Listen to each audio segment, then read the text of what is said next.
because we've done seminars on Gramsci. There's a lot of interest at the University of Frankfurt, which is obvious. Frankfurt with its connotations of the Frankfurt School, etc. Not that Gramsci was part of the Frankfurt School, but it's part of the critical tradition. And we've been teaching in Mainz, block seminars. So it's great to come up to Hamburg and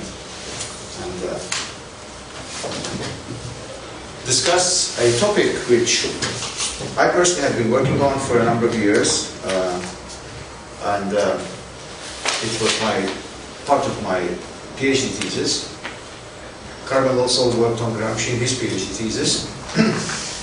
My thesis was more comparative. Carmel's was more the concept of hegemony, curriculum, and religion. Mine was more Gramsci, Freire, and Erziehungswissenschaft, adult education. And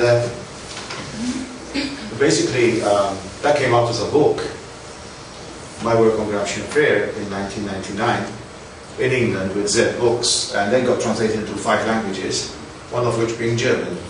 And the book is here, thanks to Andreas. It's called Politische Bildung bei Antonio Gramsci und Paulo Freire, published by Argument, you know, because they are from Hamburg and based in Hamburg. And they produce a lot of text, as you can see, on Gramsci, including the official translation, no? The official translation of the prison notebooks and the letters. Or just the letters? The letters, no, the notebooks and the letters were 2 volumes. 2 volumes, there you are. And the book was translated from my original in English by Uwe Hirschfeld, who wrote an additional chapter, which I would love to have read, but I don't understand German, on Gramsci, Freire und Brecht. So that was interesting, that's worth reading. And and he went for the original quotes by Gramsci, not the original in Italian, that's what the Italians are doing, but the original German translation published by the same publisher, Argument. So, you know about this book. Right. Yeah, Antonio Gramsci and Paulo Freire. Why did I choose Gramsci and Freire? For a very simple reason in my work, and I'm sure Carmel will probably agree. I was working in sociology of education, and I had been reading them at the same time, parallel. I was reading one for, when I was studying Marx, that was Gramsci. I had been reading Marx before, but we were doing some intensive work now in the English translation from the original, of course. And Gramsci I immediately connected with, because he spoke to the reality where I come from, because I also come from a Mediterranean island like Sardinia, not far away from Sardinia, and we are just only 96 kilometers off the Sicilian coast. So when he talks about the reality of Italy, and especially the southern situation, the southern question, what he calls in Italian la questione meridionale, today they say questione is archaic. It spoke to my reality, coming from a country which had a historical cultural link with the south of Italy, and at least the way I read it, some obviously very race-conscious Maltese would say, well, we have connections with Italy, period. They will not say southern Italy, of course, but that's okay. I don't agree with that. And then I was reading Paulo Freire, and these things were making sense to me because of the common Marxian. We understand Marxian as being what Marx himself wrote. I don't know if you have this distinction in German, whereas as opposed to Marxist, Marxian, like in Italian they use Marxiano, Marxian, which means coming from Marx. And I was seeing so much similarities between the whole conception of ideology in Marx and therefore in Freire. And then you have the concept of hegemony, hegemonia, or hegemonia in Italian, in Gramsci, which is a broader and expansive notion of ideologies. And I was advised to compare the two. Also because in the radical literature on adult education, on Erziehungswissenschaft, the two are often mentioned together. They are two in adult education literature, I would say, together with Foucault, Habermas, I would say Foucault, Habermas, not so much Derrida, although of course he has resonance in among certain authors. They are amongst the most influential in adult education. Certainly in many places outside Italy. In Italy, Gramsci, I've been going there very often doing seminars, and even his own Sardinia. Gramsci represents the classic case, especially after the 1990 and the fall of the Berlin Wall. It is a classic case of what in Latin we say, nemo profeta in patria, never a prophet in your own country, which is very sad. Gramsci is very big in Latin America. That's another reason why the connection with Paulo Freire becomes very interesting, because Gramsci is one of the most influential people on the left in Latin America, and also in the popular education of Latin America. You know, Gramsci is like a god. You know, it's very much even though he would never have dreamt of that. Paulo Freire is respected in his own country, very much respected, and he is probably the best, as you know, more than I do, the best example of popular education in South America.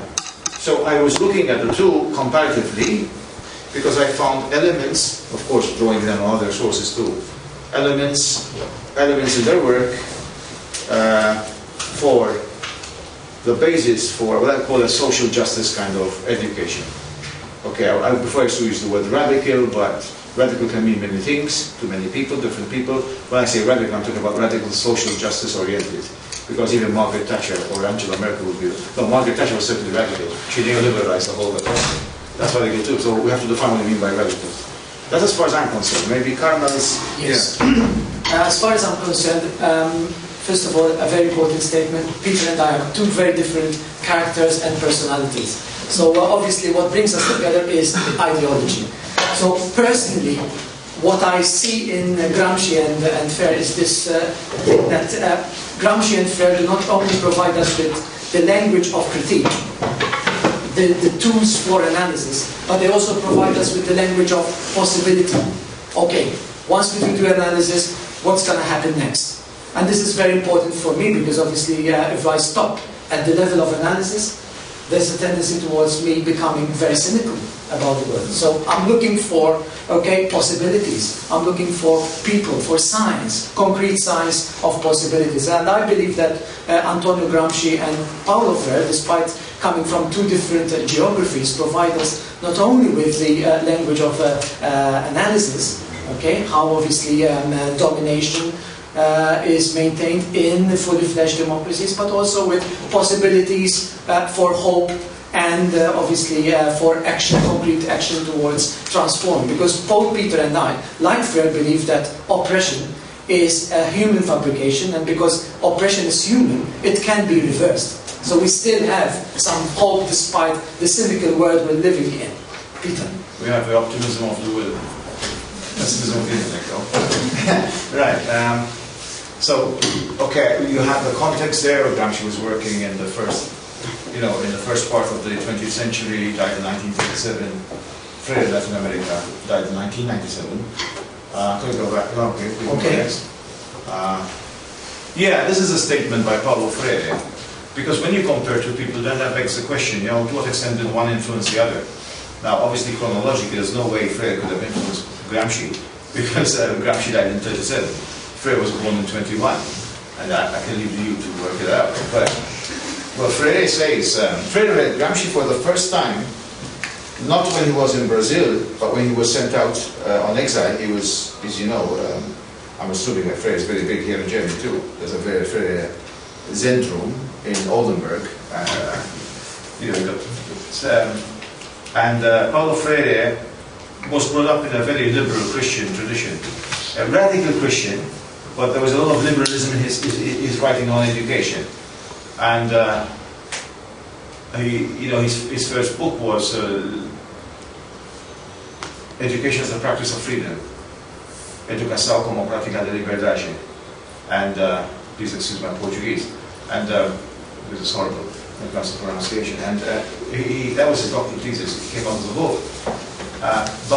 Eventually, but he was sent into exile because of his revolutionary pedagogical approach in Brazil. And then you had the coup d'etat, and because Freire's approach was meant to be used on a large scale, and that would have got many people from the northeast and other parts of Brazil to vote, and therefore they would have affected the electorate. Because you can only vote if you can read and write. That didn't go down well with the multinationals, and they staged this coup d'etat through the military, and Freire got included in the list of people who have to disappear, if not physically, but at least for a short while out of the country. It wasn't a short while, they sent him out for 16 years after keeping him in prison for a month. And he went to, as you know, to Bolivia, and then he didn't stay there for long, went to Chile. And Chile represents a very important period in his life because he met up with many other Brazilian exiles. Lots of Brazilian exiles, including a certain Enrique Cardoso, who subsequently became president. But Cardoso's thinking was very different from the time that when he was president. He was very much into dependency, into Marxism, etc. And they were introduced, probably even through people like Cardoso, to Marxist writings, which people like Freire and other exiles who had stood before the coup d'etat to what you can call the left of the Christian Democratic Party, not Freire, but many of the other exiles, in what was a massive party in Congress, they came across Marxism, which was like a missing ingredient. So they started reading a lot of Marxist writings, so Freire writes about this. And in 1968, while he was there, and he was working on Pedagogia do Oprimido, which is Pedagogy of the Oppressed, Pädagogik der Unterdrückten, now in German, as I learned from the students who had the minds. He was introduced by a certain Marcela Gajardo, who was very prominent in Chile, to Gramsci, to one of the ontologies, which is not written by Gramsci. It was put together, writings put together in an anthology, which was obviously translated into Spanish, called Literatura Vita Nazionale, Literature and National Life. And that's why he started appreciating Gramsci's work. And right at the time when he was writing Pedagogy of the Oppressed. And he makes this point and says, I only read Gramsci when I was in exile. That was Chile, in fact. I read Gramsci and discovered that I had been greatly influenced by Gramsci long before I had read him. Now, by the way, that's what our students in Malta tell me when they read Paulo Freire. Finally, we have found somebody who has spoken to the concerns and the frustrations that we feel in the educational system. Finally, there's somebody talking about it. Somebody talking about banking education. We've been suffering through it for years. That doesn't mean I should take that as a compliment, because probably it wasn't meant to be a compliment. So, I only read Gramsci when I was in exile. I read Gramsci and I discovered that I had been greatly influenced by him long before I read him. It's fantastic when we discover that we have been influenced by someone's thought without even being introduced to his intellect or his or her intellect or whatever abbreviation. Yeah. Can I continue? Yes, okay, we can't talk about these two figures. Well, Gramsci speaks for himself because of his political affiliations. But we can't speak about Paulo Freire. And I emphasize this because a lot of people are now trying to domesticate Freire and liberalize him without leaving out the Marxian influence. Freire has two main strengths in his work. There's the radical Catholic tradition, and it's very there in Freire, very much. Freire was a profound Catholic, and he says it several times, and I heard him say it as well. Not only that, but there's also this Marxist coming together of two things which were in popular consciousness rendered separate: Marxismos, and Christianity. But they come together, as they do in many aspects of life in Latin America, which are very different. And what happens is that it breaks this kind of common sense kind of logic that the two are separate. Cartesian thinking makes us separate this. They are so much embedded, very much embedded. If you look at leadership training in Latin America, amongst even the most left-wing leaders in Latin America, look at Brazil, trade union leaders, some of whom became politicians. They gained the leadership in pastoral settings. That's quite typical. Frei Betto used to train a lot of people in Sao Bernardo Campo, for example. Well, the major influences of Gramsci, they're all listed by Valentino Garatana. This guy is the one who put together, Italian scholar who put together the prison notebooks in a critical edition, which is the one with argument and translated into German. This is considered to be the standard, volume. Not the one produced in England, for example, by Hall and Noel Smith, which they did a great job, but they started playing around and they gave different themes, and it gives the people a very poor sense of how the notebooks were written. People think that he wrote an essay on this topic. It's not. It's a bunch of notes on that topic. So he mentions at the back the text by Freire, by Marx. Unfortunately, I've written them in England to a German audience in Germany. Das Kapital, the Thesis on Feuerbach, the Critique of Hegel's Philosophy of Right, 18 Brumaire Blue Napoleon, Critique of the Growth Program, a number of letters and articles, the Chicago Tribune, etc. And Freire was much more lucky than Gramsci because he could draw on a wide range of early writings which were not available for Gramsci at the time. As you know, the German ideology was not published in Moscow. It was published in Moscow in 1934. So that's late in Gramsci's life. 3 years later, Gramsci passed away. The German ideology, the Deutsche Ideologie, you say in German? Yeah. The German ideology, the Paris manuscripts, the Holy Family. Later writings by Marx influenced pedagogy in Process, which is a 1978 work by Freire, where he talks about the social relations of production in a country called Guinea-Bissau. Letter 11, you see in Freire the influence, it's a very different Freire again there, the influence of Marx's idea of a polytechnic education, which Marx wrote in the Geneva Resolution of 1866.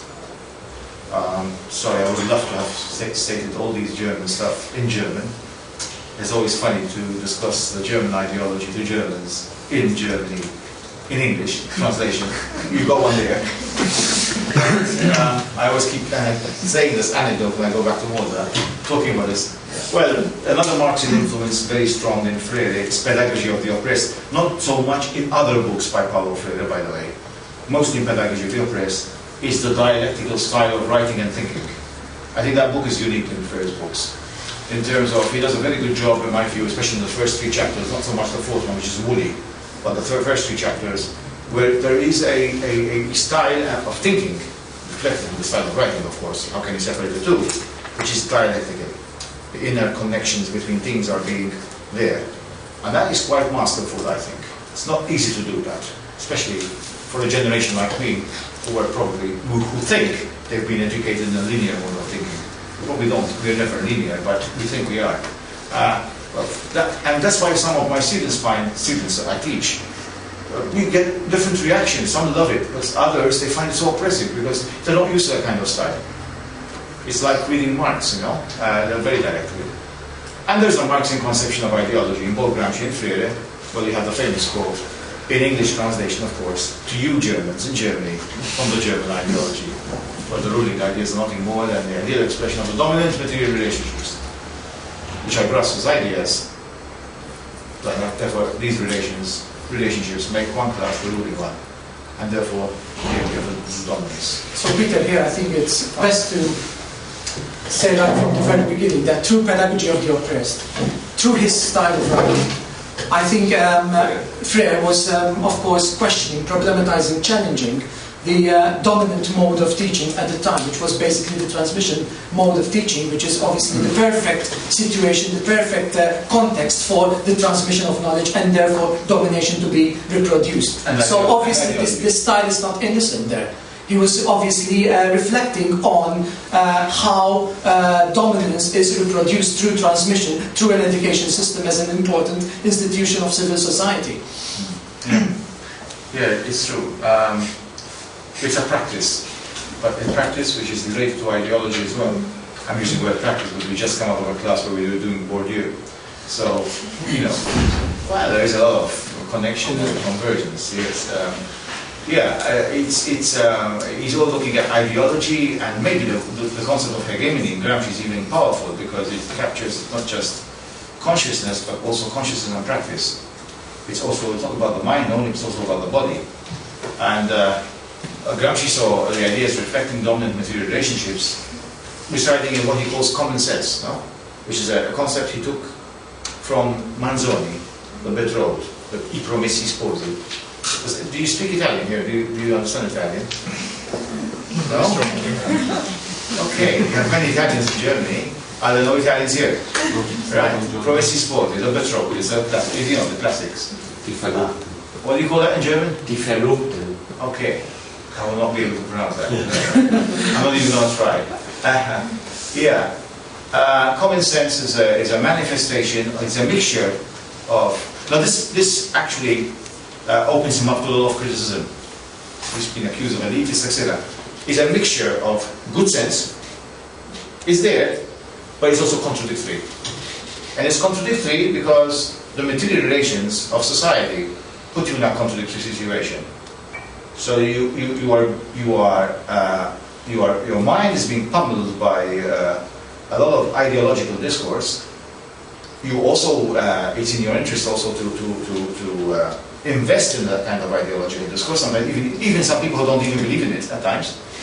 And at the same time, there are traces of what he calls good sense, questioning perhaps, that needs to be cultivated.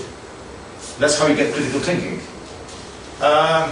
Freire says the same thing. Popular consciousness is full of ideology. Obviously, Freire had been reading Marx and Gramsci himself and others, and the Frankfurt School people like Adorno and Horkheimer and Fromm, certainly Fromm, and he all refers to them, and also Bourdieu is referred to in his first works. And Freire, this is one of the points where he gets critiqued a lot. He talks about the different levels of consciousness, from naive to critical consciousness. There are different stages. And, this is a very interesting position by both. Funnily enough, both of them get, well, not funnily enough, I would say, quite understandably, they get critiqued to say, who are you to denounce this kind of consciousness as being inferior to another, etc. Anyway, but that's very relativistic. Yeah, and another similarity I see is that they both refuse evolutionary, economic determinants, theories of social change. Like you got to change the economy because the base of superstructure. The whole base superstructure debate. Gramsci calls those, because he was struggling against the Second International and the writings of Kautsky, Plekhanov, Bukharin, with the famous handbook. These are theories of grace and predestination, very religious term, And Freire calls this a liberating fatalism, which is given over to history, no matter, as if history is cut off from human beings. Now, Gramsci could never accept this, for one very simple reason. Gramsci, even though he critiques and turns against Croce, Benedetto Croce, but was also, in a way, a product of a cultural milieu that Croce helped fashion. And as my Italian colleagues keeps telling me, Croce and Gentile, the two ideal philosophers, have kept, even post-Gramsci, Italian philosophy. This is a standard statement I get from some of my Italian colleagues. Trapped in a very idealistic discourse. Now, I'm not saying that Gramsci remained an idealist, but he had his formation in philosophical writing and reading through idealism because of the influence of Benedetto Croce. Now, one of the positive things Italians will say, those who are critical sociologists or philosophers, etc., is that one of the good things it kept us away from positivism. So there's a certain antipathy towards positivism because of the idealist hangover, which you find in the humanities, not in the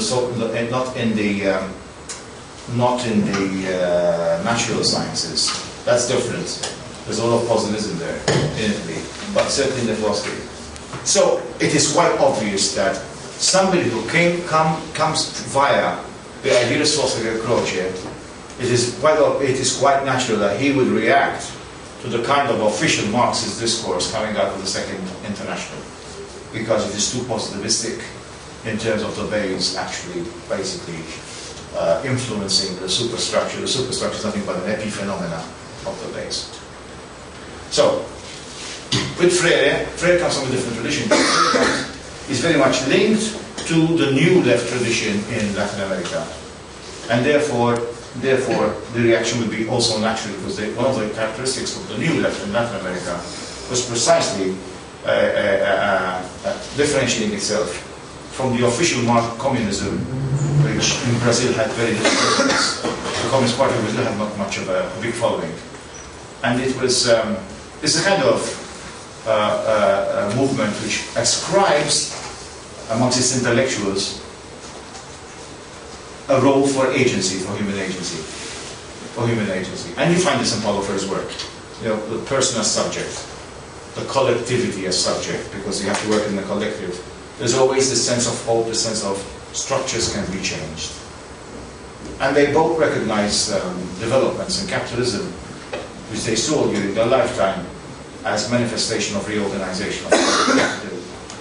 In Gramsci's case, it was obviously his fascination, but at the same time, critical analysis of Taylorization and Fordism.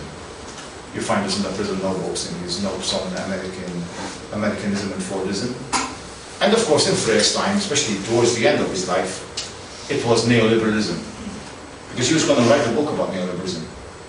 And he sees it as signs of capital reorganization, probably in Marxist terms, to counter the tendency of the rate of profit to fall as a result of a crisis of overproduction.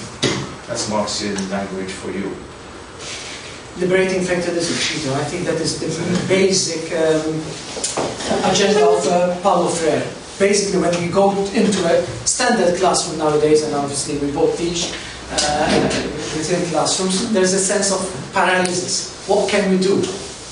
We're small fry, we're small fish. What can we do, vis-a-vis this huge monster called neoliberalism, in our time?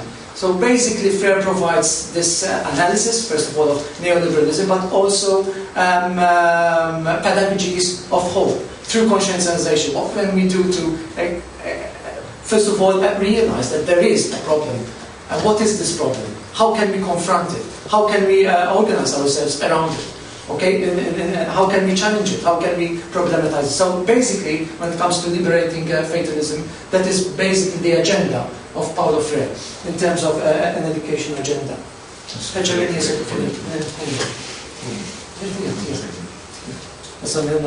Okay, of course, some of the basic concepts is that they both give importance to education. Now, here, it's Freire who speaks for himself. Because Freire is obviously an educator, and he wrote about education. For Gramsci, education plays a very important role. Even though some people don't associate Gramsci with education, and he gives a lot of importance to education. And I'm not just saying because he wrote some notebook 4, a long note. Very lengthy, almost like a long essay, like an essay, on how the school should be, where he laments the passing of the classical school, not because it should not be changed, but because it had to be changed for Gramsci, and he says this, but because the kind of new system that the fascists tried to introduce was a retrograde step. It took us backwards rather than forward. So he laments a passing of a school which cannot be anymore, but it can't be anymore, but it's much better than what these guys are proposing, sort of. That's notebook 4, and he repeats that. He revises that notebook in notebook 12. He revises that note, actually, not notebook. He revises that note in 12. But not just that, because he saw education in its broadest concept, in its broadest context. That's why he becomes very interesting for Erwachsenenbildung, because he talks about the education of the working class for a new kind of civiltà, and he explores enormous things, from newspapers, periodicals, which was always within the traditional radical socialist. You had a lot of this here in Germany, with Rosa Luxemburg and Die Rote Fahne, the red flag, right? And Liebknecht, and then the SDP had its own, what's his name, famous periodic of the SDP. They had a very famous one, a radical one. Yeah, and not only that, but also looking at cultural work, looking at adult education work with workers with the trade unions, looking at the trade unions, not just the trade unions. In Gramsci's case was like the factory councils.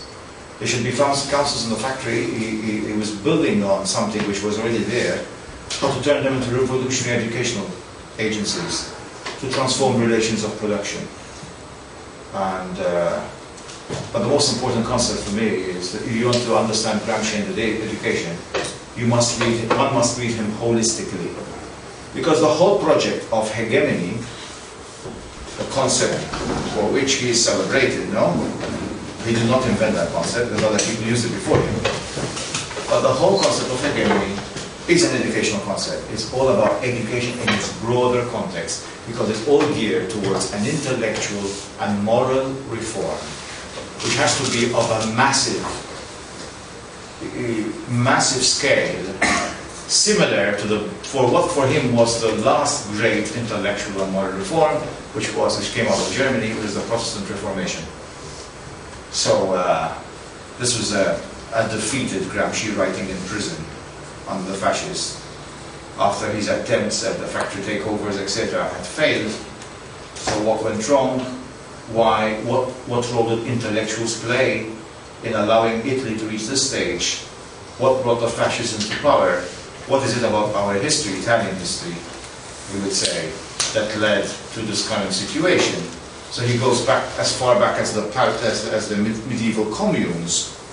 You know, it's where he starts discussing the concept of hegemony, and one can go on and on. So for him, education is central to the workings of hegemony. So anybody who says, you know, like, I'm going to write about Gramsci and education, an essay, I just look at those notebooks, I look at some of his pieces on culture, where he talks about association of proletarian culture, etc. No, for me, it's the whole concept, the whole discussion about intellectuals, everything that is written, the whole earth, if you like, is all about education. It's all geared towards an intellectual and moral reform today.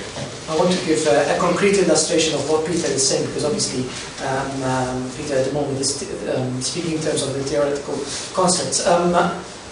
Way back in the 90s, I analyzed the Catholic Church in Malta, which is a very dominant institution, and I chose Gramsci as one of my one of the intellectuals that has worked with an analysis of the Catholic Church, and one of the tools, that's the word. So to really understand how the Catholic Church reproduced, its dominance through centuries, I had to go through all the institutions of civil society that obviously are mentioned in the second point.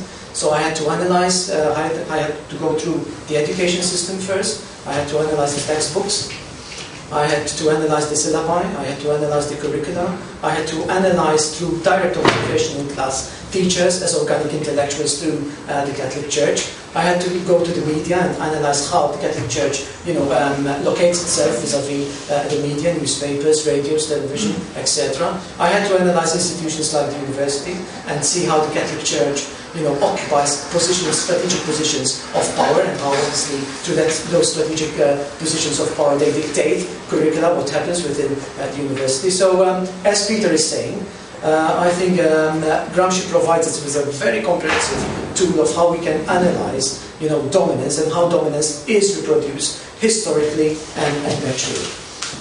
Yeah. So education cuts across the entire spectrum of society, but particularly in his conception of civil society. By civil society, he's not using civil society the way it's being used today. Today, the way we understand civil society, or not the way it's being used, the term, influenced very much by Habermas and others, is that civil society is like the NGOs, social movements, etc. And we tend to romanticize it. Gramsci does not romanticize civil society. Al-Qaeda is also part. Fundamentalist organizations can also be part of civil society, the way it's being used today. The sector between the state and industry, the third one.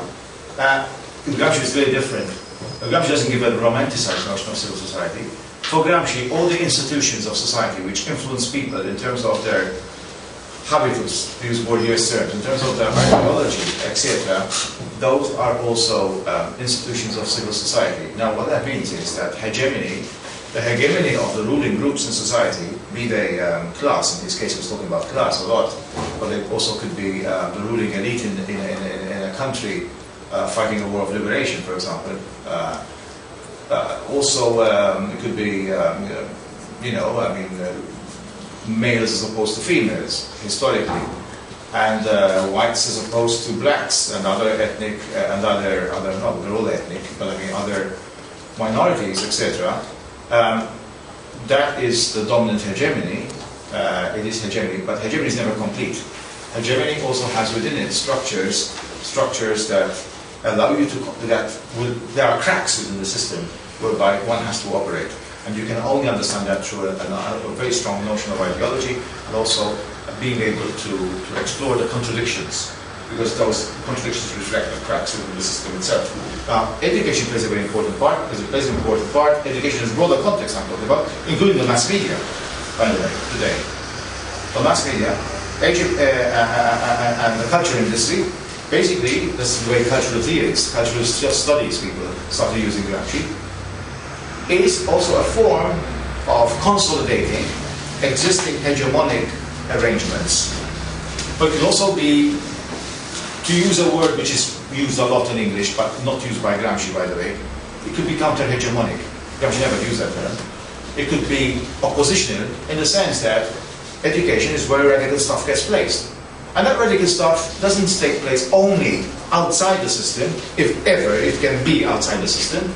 It's not like setting up barriers, etc., outside the system, but it will also be within the system itself. The English have an expression for that. It's called, we could be in and against the system. Or as Paulo Freire would say, and that's why I bring in Freire, is where one person or groups can be tactically inside, but strategically outside the system. And I think we have to do it. We have to come to terms with the system in order to be able to be effective. That's important. But people do that have to be linked through alliances, and Gramsci takes up the notion from George Sorel, and I go to this third point, which is the notion of historical bloc, because he talks about alliances. Any group aspiring to power must make alliances by convincing other groups who are also aspiring to power, and others who may, that they have the vision to lead the struggle. But not only that, they also can, because this is after all how hegemony itself works, articulate their own specific interests as more general interests, because that's how power works. When people have specific interests, but they articulate them as general interests. When he goes to issues of national identity, what do you mean by national identity? And then he opposes that by national popular identity. Whose language should be hegemonic in Italy? It was the Florentine language, which was imposed as being a national language, when in actual fact it isn't, because there was no popular consensus. And therefore today, this historical bloc concept becomes very popular, prominent, as we talk about alliances. But Gramsci never, at any stage, set aside, coming from the kind of cultural climate that we come from in Europe, the role of the party. So the party, in his vision, he obviously had the Communist Party in mind, a party which is there to help a class rule, must therefore make an alliance with social movements. And he calls that the modern prince, taken from Machiavelli, because Machiavelli's modern prince had to unite the entire country.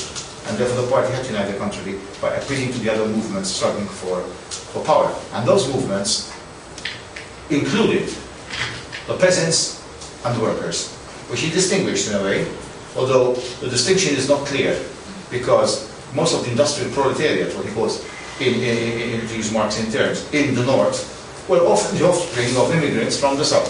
So the relations are great. But also the Catholic masses, because he felt that if there was no alliance with the Catholic masses, that is really that's an opportunity that the Socialist Party had missed before. So. Peter is supersonic, so I have to employ a more traditional, technology to recapitulate basically what Peter is saying. So basically what we're saying is that hegemony, is never complete. And because it's never complete, there is some hope. So there is room for counter-hegemony. And hegemony and counter-hegemony is mainly played within the institutions of civil society, which could be the school, it could be the family, it could be the union, it could be the church, wherever. So I think one lesson I've learned from Gramsci in particular, is that unless people with a transformative notion of life occupy positions of power, unless they infiltrate corridors of power, there's very little hope for transformation. And I've learned it through experience, not only through reading Gramsci, but through my personal experience. I'm a curriculum specialist, so curriculum is my specialization. Way back in 1995, we initiated a curriculum reform, a curriculum review. We as a country, yeah? We, as a country, Malta, yeah.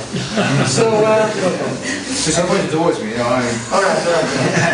I was lucky to be part of the committee who was obviously in charge of consulting with the stakeholders, etc. And we managed, way back in 1999, to come up with a very progressive, document. Document for inclusion, document for diversity, document for difference, etc. So it was a very, very progressive document. And it was not coincidental. We managed to infiltrate what really matters, the national vision for a curriculum. Unfortunately, however, we did not occupy strategic positions when it comes to the implementation of the curriculum. So we were not part of the ministry, we were not part of the executive, we were not part of the ground that covered the curriculum. So unfortunately, we ended up with a huge contradiction. We managed to occupy the position of power when it came to the vision, so we have a very progressive vision, but unfortunately we did not occupy positions of power when it comes to the implementation. So we ended up with a at the municipal level was asked to be the Secretary of Education in the late 80s, because you vote for the mayor and the mayor selects her team. And she selected Paulo Freire as the Secretary of Education, just to go to show that Paulo Freire is a prophet in his own country, unlike Gramsci in Italy now. And still is, because we went there and he's really venerated, revered, in fact. And they tried to reform the education system, and he put in a lot of work. There was a lot of work being done by the team, bringing in his own concepts into the schooling system, creating this so-called popular public school, which is fantastic as a community school, using his approach to knowledge also in the schools, because you don't just set up a curriculum and just teach subjects, but they go and explore, teachers, etc., and other members of the community, themes from the community, like, for example, pollution, the dead river, etc., as well as a dead river cutting through. And then you teach science and other subjects through those themes, which they also do in Porto Alegre. Now, can we do this in our countries? I don't think so. Because, what happens is when you have an entrenched system, even those people who suffer to the system then are easily manipulated to protest against any reform, because that's going to ruin the education of our children. With Sao Paulo, he could do it because most of the children he was reaching had never seen a school in their life, or if they did, they were pushed out after the first or second year. So when you have nothing, anything can be welcome, So we have to keep this context in mind. But the interesting thing is that in his adult educational projects, he tried to involve social movements.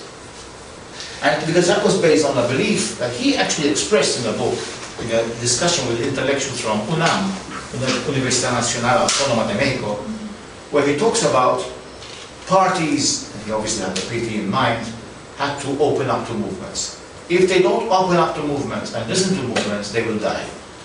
If they open up to movements without trying to take them over, that's a very important point.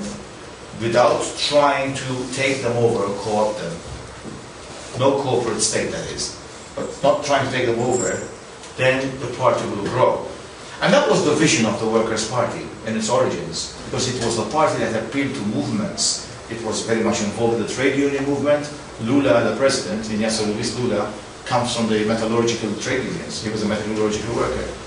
Very much involved with liberation theology, very much involved with the religious movements. It is not the evangelists who have taken over Brazil, by the way, a long time ago, in fact. They're the hegemonic ones. And then you've got CUT, Centro Único de Trabajadores, which is the unions, peasant leagues, etc. That was the vision. Now today it's going to be different. It's different. I'm not going to go into that. There's a lot of disillusion with the government at the federal level. But so this whole idea of party and movements and some kind of, even not alliance, but some kind of relationship, where one does not take over the other, because the autonomy of the movements is important. The movements must have the right to act as movements, not become predictable, as we do in the corporate state. You bring them in. If you've seen even in our country, and Germany is famous for that, that's how the greeting cards are given to them. So that's it. Now, do you want to talk about this? Basically, because obviously when it comes to movements, we need movements, because we obviously will have to work in the realm of action. I'm becoming increasingly very anxious personally, because if I look into myself, yes, I managed to fire the students, I managed to inspire them, but there's no link with action. So I think I thought he throws them up, he fires them. No, fires them, with passion. Unfortunately, there's nothing to link to. So this is the challenge that both Gramsci and Freire are bringing over to us. Okay, let's reflect on our material conditions, on our conditions in general. But let's link that, reflection to action, and that's basically the philosophy of praxis and the codification leading to praxis according to. Well, that's for me is the central concept in both Gramsci and Freire. I mean, Gramsci. No, let me go back to praxis, please, because it's important. This is the key concept. Gramsci's whole vision is one of praxis, and he calls it the philosophy of praxis. Now, he doesn't call that because, as some editors have said in England, to just get around the prison censor. Give me a break. I mean, if you look at his notebooks, there's so many references to Marxism and Marx, etc. There's nothing to there. It is central to his philosophy. It's all about. So praxis is not a euphemism for Marxism, as some commentators have said. It is central. It's a philosophy of reflection upon action. It's all about reflection upon action. For Paulo Freire, it's also central. It's not just a theoretical concept. His whole pedagogy is based on praxis. The whole idea of creating situations where you get teams from the community, for once, people to get critical distance from them, to be able to reflect and change, is also praxis. The codification, that's what they call it. The creation of cycles of curriculum. Exile for Freire is even praxis, because it gave him the opportunity to move out of this country which he didn't like. He can look at his own country from a different perspective. Not very different from Gramsci himself. Gramsci is also exiled, put in prison. Now you put a person who's a man of action like Gramsci in prison, and you say, we're going to stop this brain from working for 20 years, you must be joking. Well, it didn't work for 20 years, it worked for 10 years, because he died after 10 years. And after a lot of appeals, he was released on the last month of his death, in fact, because of his condition. But that guy gave us one of the greatest legacies of political theory. You take away a person from a world of action, and he's no longer writing pamphlets and journalistic pieces and political writings, and he's writing what he intended to be a systematic work. Okay, it is in progress, it's fragmentary, but it was big enough to give us a very important legacy of political thinking. And that's also praxis. Action, reflection, transformative action. With none of them in a position of, in the sequence being linear. We're talking about dialectical relations between action and reflection, a transformative action, to remain in keeping with dialectical approach that both of them had. I think we should stop this because we're running out of time. Yeah. It's 1 o'clock, and we're very conscious of the fact that You want to ask questions and. Thank you very, very much. So if you have questions or if you want to We give you the slides, right? You can have the slides. we can give you the slides. Yes. I think why should we do yes. So if you want to have slides or if you want to have a copy of it, so you can contact me and I will give it to you. But first of all, is there a question or do you want to give a comment?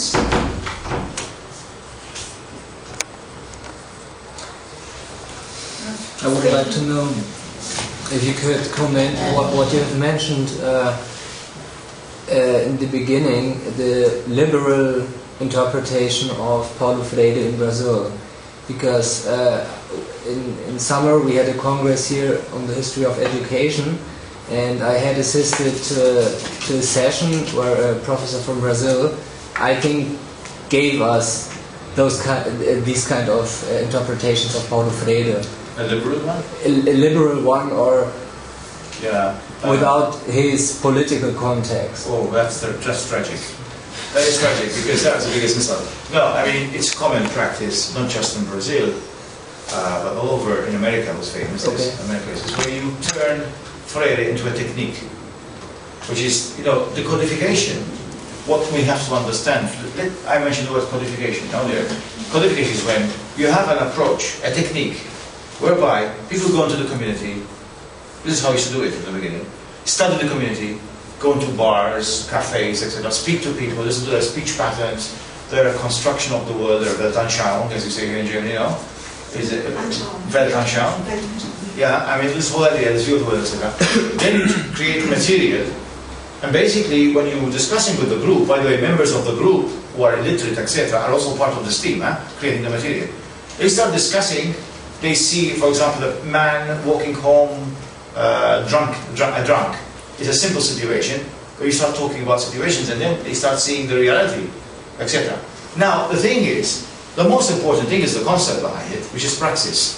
Now, you can create that concept in various ways. I mean, he created that way in Brazil, but somebody can take up the concept, but reinvent it in a different way, in a different format. What people have done is they just go for the technique without the philosophy behind it. Without the philosophy behind it. So that's the classic case. They turn Paulo Freire into a method. And unfortunately, what makes it even worse is that even in South America, even those who politicize Freire, they keep referring to the method of Paulo Freire. It's not it's an approach, not a method. Because method has that connotation. So basically, you turn Freire, basically, things like, listen to the students. Give them the chance to speak. Some of them even don't even say anything as lecturers. They don't even directive. Freire insisted on directive. That would be a later slide. Like Gramsci. Gramsci spoke about spontaneity and direction, and conscious direction, interplay between the two. He was critiquing Sorel and Rosa Luxemburg about spontaneity. Direzione consapevole. Spontaneità e direzione. Spontaneity and direzione consapevole. Conscious direction. Freire as well talks about authority and freedom, this interplay, this tension between these elements. Now these guys don't even use it. They make it very simplistic. I've seen this happen in Canada as well. Like you get a professor, what we call a very, laissez-faire. It's not laissez-faire at all. It's not laissez-faire. The teacher is committed and is directive. But the way you approach a subject is that you create a climate where people co-investigate. And you have to be prepared that people don't agree with you. You have to give them it has to create a climate where people are free to speak and co-investigate, which means the object of knowledge is up for co-investigation. It is not static, but dynamic. But people turn this into a laissez-faire, feel-good kind of, democratic, if you like. It doesn't change anything. And that's very liberal. That's very liberal. I think we need to distinguish between, in fact, management that do that too. They appropriate it. Yeah, genuine dialogue and pseudo-dialogue. I mean, basically, it becomes pseudo-dialogue when dialogue is transformed into market research. That's basically the neoliberal market research. That's basically what the neoliberals are doing. Or give people the illusion, employees, that they are participating. By making suggestions, what we call in English, tea, toilet, and towel issues. The thing, and this is part of total quality management, etc., etc. But they never take part in the strategic, in the groups which are preparing the company strategy, for example. Never mind the profits and losses, because that is also very dicey. Because we can have a nation of stakeholders, but they're not running the industry. And keep in mind also that the very same military regime which threw Paulo Freire out of Brazil for 16 years, created a literacy program, and they had the cheek to say they're using Paulo Freire's approach, because Paulo Freire was already had a certain reputation in the field. So that's what I mean by co-option. We get odd people using Paulo Freire. Partly he's partly to blame because he's very eclectic. And one thing they do is they don't look at they avoid the Marxian underpinning, and Marxists too, to his writings. That's another thing. For example, they separate the Marxian and the Christian. They only do the Christian bit, Yeah, and the Marxists, the hardliners, they do away with the Christian and they do the Marxist, and it works both ways.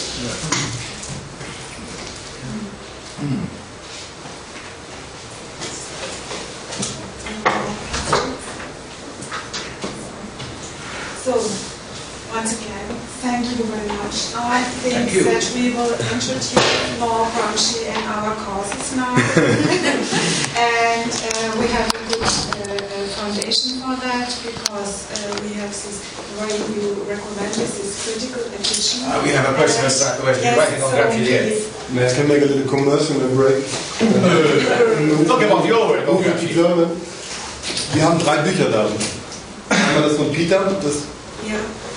Freire und politische Bildung, Freire, Gramsci und politische Bildung, vergünstigt 11 € statt 17 €. Wir haben da aus den Gefängnisheften die ausgewählten Schriften auch zum Topic Erziehung und Bildung, auch vergünstigt. Also Gramsci's Gefängnisschriften, Erziehung und Bildungsschwerpunkt mit einer langen Einleitung. Und wir haben ein neues Band mit Gramsci Arbeit, wo aus verschiedenen politischen und gesellschaftlichen Themenfeldern zu Gramsci schreiben, auch 2 Beiträge, die Gramsci politische Bildung thematisieren. Also alles 40% reduziert, könnt ihr da gerne nehmen. Yeah. Tell them about your work on Gramsci and pedagogy. Oh, it's in the book, you can see it. Yeah. Ja, also ich werde gleich, ich werde auch zusehen, dass wir das in die Bibliothek kriegen. Dass wir das, ich weiß nicht, ob wir es haben, aber glaube nicht. Ne? Und weißt du da Bescheid? So, nochmals danke und Danke. ja.